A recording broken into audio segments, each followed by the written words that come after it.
তোমরা কেমন আছো? ঠিক মতো পড়ালেখা করো তো? করতে হবে। দীপুমনি আপা যেরকম শিক্ষা ব্যবস্থাটাকে করতে চাইছে সেরকমই ছিল। মনে হয়েছে দীপুমনিকে আমরা ফিল করতেছি, এরকম একটা পরিবেশ ছিল এখানে। পরিস্থিতি একদম নর্মাল, বিগত বছরের মতো একদম একদম পরিস্থিতি নর্মাল ছিল। একদম মনে হয় যে আমরা এই পরীক্ষা এই আমলে দেয় নাই, মনে হইতেছিল যে আমরা পরীক্ষা দীপু আপার যে আমলটা ছিল ওই আমলে পরীক্ষা দিছি, এরকম সিমিলার, এরকম মিলা গেছে। আমরা যখন ঢুকছি তখন আমাদের যে চেক করা হয়েছে এতটুকু, অত ভালো মতো চেক করা হয় নাই।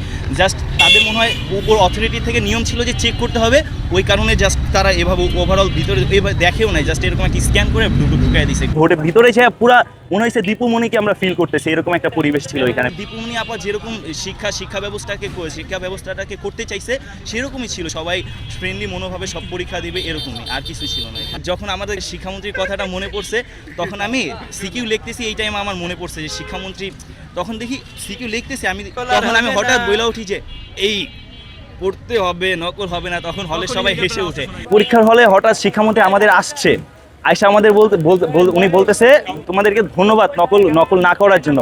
কিন্তু সে তো না দেখেই বললো যে নকল না করার জন্য। সে আয়সা শুধু জাস্ট এইভাবে দাঁড়ায় বলতেছে নকল না করার জন্য তোমাদের ধন্যবাদ, কিন্তু সে তো দেখে নাই কার কাছে নকল আছে বা কিছু। তোমরা কেমন আছো? ঠিক মতো পড়ালেখা করো তো? করতে হবে।